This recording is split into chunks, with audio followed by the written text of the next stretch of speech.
So, welcome to minggu yang ketiga. Mari kita lihat market crypto update. So guys, siapa-siapa nak info tentang crypto, korang boleh join Telegram Cikgu, klik link kat bio. Right, jumpa anda di sana.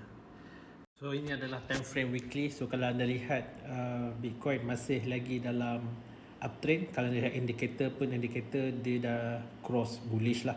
Right, RSI pun masih lagi belum overbought. Alright, so masih lagi ada momentum boleh naik lagi ke atas. Dan sekarang ni kita berada dalam zone resistance yang kuat, iaitu dekat resistance all time high.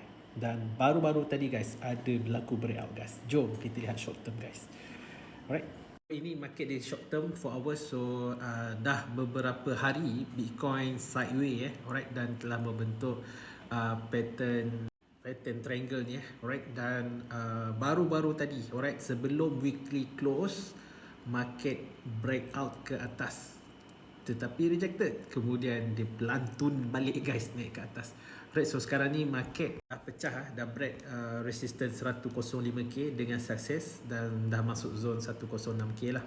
Alright, dan sekarang ni breakout dah berlaku, akan berlaku dulu retest sebelum market akan move into the next destination, iaitu sekitar betul-betul harga range yang paling tinggi 108, 109 guys. Alright, zone kat sini, zone resistance sangat-sangat banyak guys. Dan apa lagi tanda-tanda yang dah berlaku breakout, kau boleh nampak yang cikgu highlightkan ni. Alright, itu menunjukkan bahawa selling pressure sangat-sangat tinggi, tetapi market tetap ke atas. Maksudnya buying pressure makan semua sell pressure yang ada kat sini.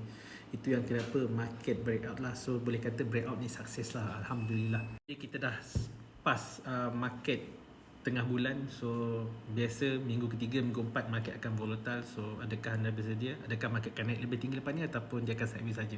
Sila komen.